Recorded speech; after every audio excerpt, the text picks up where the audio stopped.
Hello friends, आप देख रहे हैं सूरज इंफॉर्मेशन सेंटर और आज हम शुरू कर रहे हैं अपना लीगल लेक्चर सीरीज, जहां आप जुडिशियल से रिलेटेड और लॉ संबंधी सारे लेक्चर्स आपको मिलेंगे।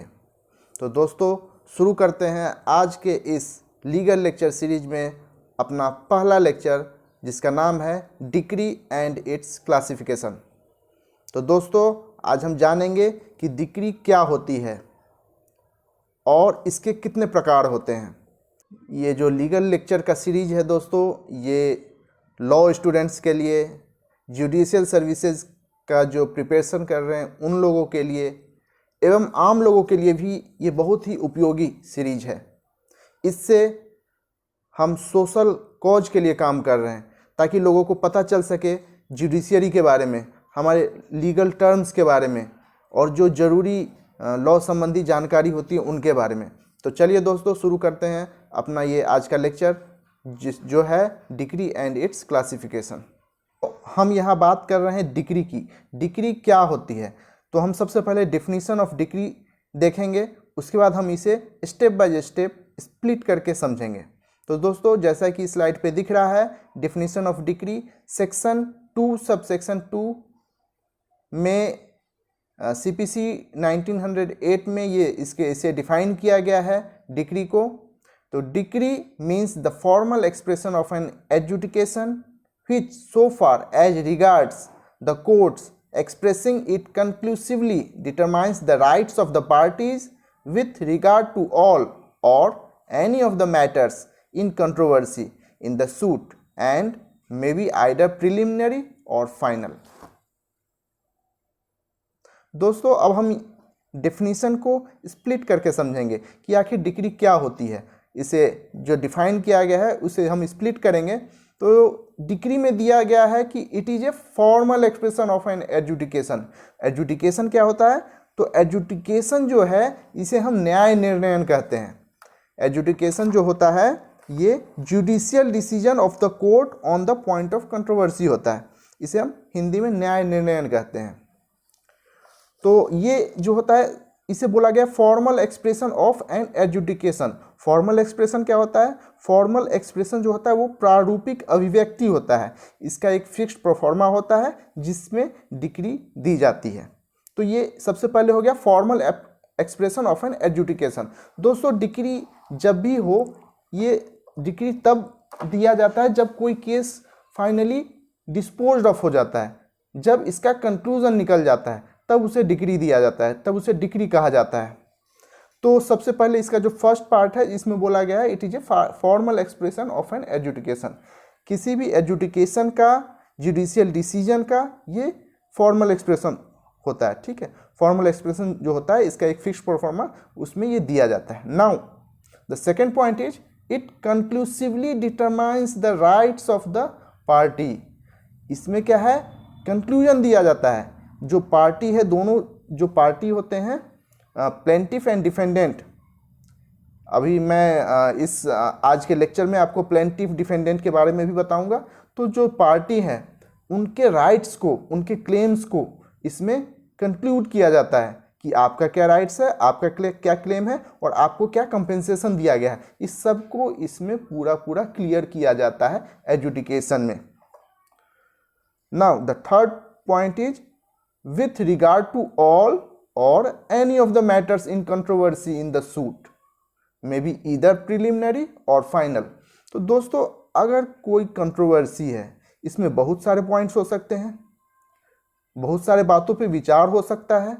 अब उसमें हो सकता है किसी डिक्री में कि किसी एक पॉइंट को क्लियर किया जाए, बाकी का पॉइंट बाद में दिया जाए। उस केस में हम उसे प्रिलिमिनरी डिक्री कहते हैं। हो सकता है कि सारे के सारे मैटर्स जो है कंट्रोवर्सी के, उन पे डिक्री आ जाए, उन पे जजमेंट आ जाए, तो उसे हम फाइनल डिक्री कहते हैं। तो अभी हम समझेंगे, एक एक करके हम समझेंगे प्रिलिमिनरी डिक्री क्या होता है, फाइनल डिक्री क्या होता है, सबके बारे में हम समझेंगे। तो अभी हम नेक्स्ट जो इसका नेक्स्ट स्लाइड है उस पर चलते हैं। नाउ डिक्री में क्या क्या इंक्लूड है। it shall be deemed to include the rejection of plaint and the determination of any question within section 144. इसमें कहा गया है जो डिक्री है इसमें डीम टू इंक्लूड मीन्स ये लॉ के द्वारा इसमें इंक्लूड समझा जाता है rejection of plaint and the determination of any question within section 144. Decree में इसे इंक्लूड समझा जाता है. अगेन डिक्री में it shall not include. What it shall not include? Any adjudication from which an appeal lies from an order. And second point, any order of dismissal of for fault. तो ये जो 2 points हैं ये इस decree में इसे शामिल नहीं किया जाता है. ना दोस्तों हम जो डिक्री का जो मेन है इसे 3 पार्ट में समझा जाता है. होती है प्रिलिमिनरी डिक्री, एक होती है फाइनल डिक्री और एक होती है partly preliminary and partly final. इसे हम एक एक करके समझेंगे. अभी सबसे पहले प्रिलिमिनरी डिक्री किसे कहते हैं? तो प्रिलिमिनरी डिक्री वो होती है, a decree is preliminary when further proceedings have to be taken before the suit can be completely disposed of. मतलब कि वो जो मैटर था, कंट्रोवर्सी था, वो पूरी तरह सॉल्व नहीं हुआ है लेकिन कुछ हद तक कुछ पॉइंट उसके सॉल्व हो गए हैं. इसे हम प्रिलिमिनरी डिक्री कहते हैं. So a preliminary decree is only a stage in working out the rights of the parties which are to be finally adjudicated by final decree. It means preliminary decree जो है ये एक सिर्फ अभी first stage है, इसमें final decree नहीं दिया गया है लेकिन कुछ हद तक मामला को सही करने का प्रयास किया गया है. 1-2 पॉइंट जो हैं कंट्रोवर्सी के जो सूट के हैं उस पर विचार किया गया है, उस पर डिक्री दिया गया, उस पर एडजुडिकेशन दिया गया है. अब हम इसे एक एग्जाम्पल से समझेंगे. मान लीजिए कोई पार्टनरशिप फर्म है, ए और बी 2 पार्टनर्स हैं और दोनों में कुछ कंट्रोवर्सी हुई और अब वो इस फर्म को डिसॉल्व करना चाहते हैं. तो जब वो उन्होंने अपना सूट दायर किया कोर्ट ऑफ लॉ में, उसके बाद उसमें किस किस चीज़ पे चर्चाएं होंगी, किन चीज़ों पे डिसीजन आएगा दोनों पार्टनर्स के बीच. उसमें आएगा कि दोनों के बीच में पार्टनरशिप का रेशियो क्या है, उसके बाद उनका अकाउंट सेटलमेंट क्या है, फिर उनके ऊपर अगर लोन है उसका फिर एडजुडिकेशन की आएगा उसके ऊपर भी. तो फिर कोर्ट को इन दोनों के बीच में अगर कोर्ट ये फैसला करती है ठीक है भाई ए का जो रेशियो है वो 60 का होगा और बी का 40 का रेशियो होगा, उनके ऊपर जो उनके द्वारा लगाया गया पैसा है, उनका जो काम है, उनका वर्कआउट उसको ध्यान में रखते हुए. तो अगर पहले कोर्ट ये एडजुडिकेशन देता है, ये जजमेंट देता है कि ठीक है इनका जो शेयरिंग है ये 60:40 का रहेगा, बाकी का जो अकाउंट सेटलमेंट है इस पे बाद में हम ये करेंगे इन्वेस्टिगेशन करने के बाद और फाइनल उसका जो अकाउंट सेटलमेंट है ये चेक करने के बाद, उनका जो अकाउंट है उनका बुक चेक करने के बाद, तो ठीक है इसे हम कहेंगे प्रिलिमिनरी डिक्री. किसके लिए? उनका जो शेयरिंग है, शेयरिंग तो उनका डिक्री फाइनल हो गया कि इनका शेयरिंग क्या है, वो हो गया उनका preliminary. Now case is not finally disposed of because जो उनका अकाउंट सेटलमेंट है और अदर जो चीज़ है वो अभी बाकी है. अभी उनका रेशियो फाइनल हो गया, उसके बाद फिर अब अकाउंट्स भी उस शेयरिंग के हिसाब से फाइनल होगा. इट मीन्स फाइनल डिक्री जो है is depend on preliminary decree. जो फाइनल डिक्री आएगा, नाउ कम्स फाइनल डिक्री क्या है, जो केस है उसका वो it is finally completely disposed of. तो दोस्तों अब उसके बाद क्या होगा, प्रिलिमिनरी डिक्री आ गया, फिर उसका अकाउंट सेटलमेंट होगा, फिर उसके बाद उनका लोन का जो है उसका निष्पादन किया जाएगा, उनके जो पार्टनरशिप फर्म का जो पैसा है उससे लोन को शेयरिंग किया जाएगा, नहीं होगा तो उन दोनों को मिलके देना पड़ेगा उनके शेयरिंग के हिसाब से.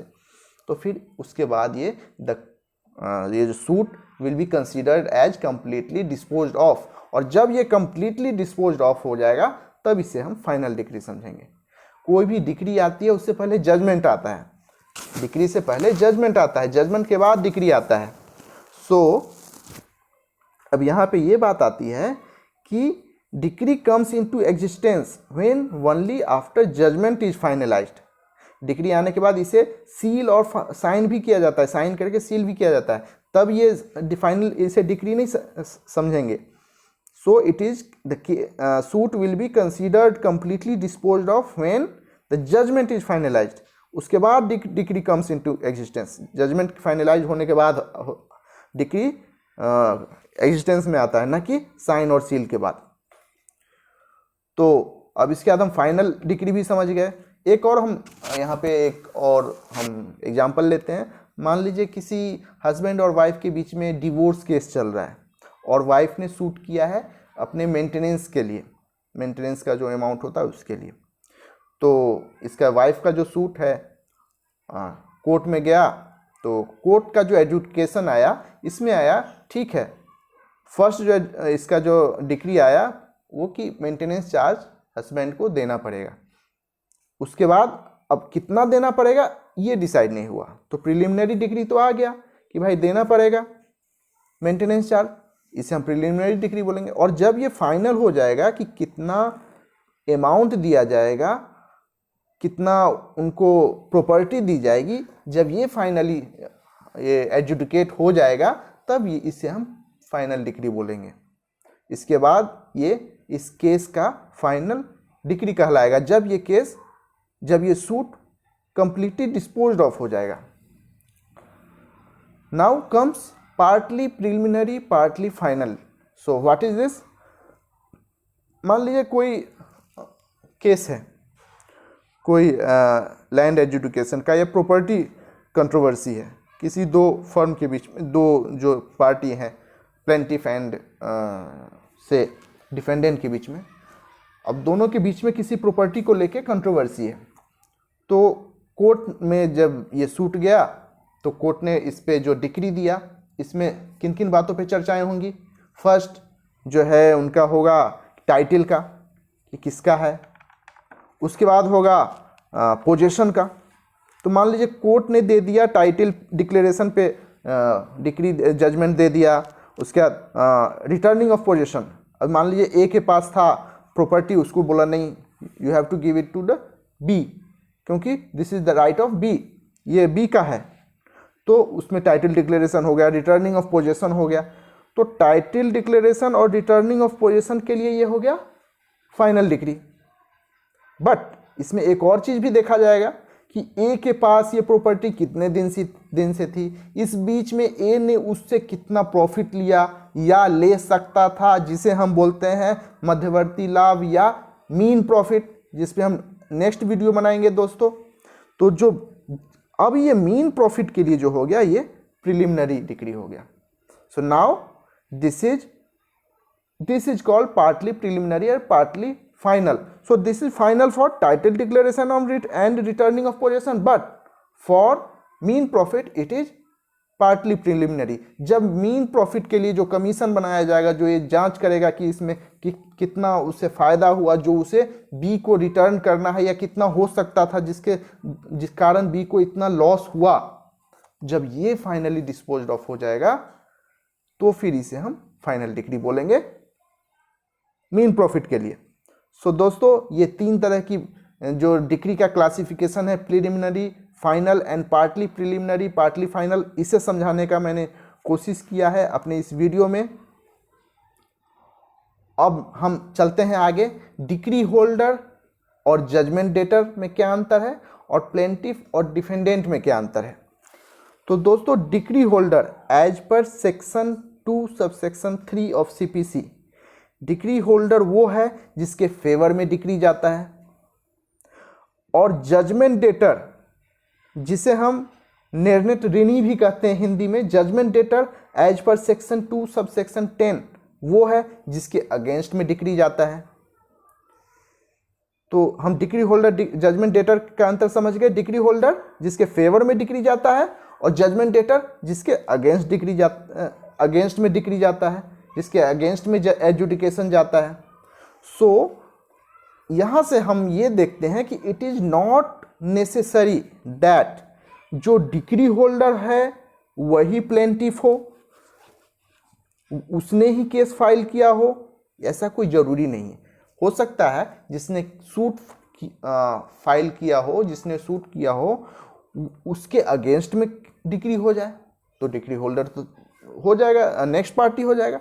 सो इट इज़ नॉट नेसेसरी कि डिक्री होल्डर ही प्लेंटिफ हो, it may be as per adjudication, it depends as per adjudication as the merit of the case.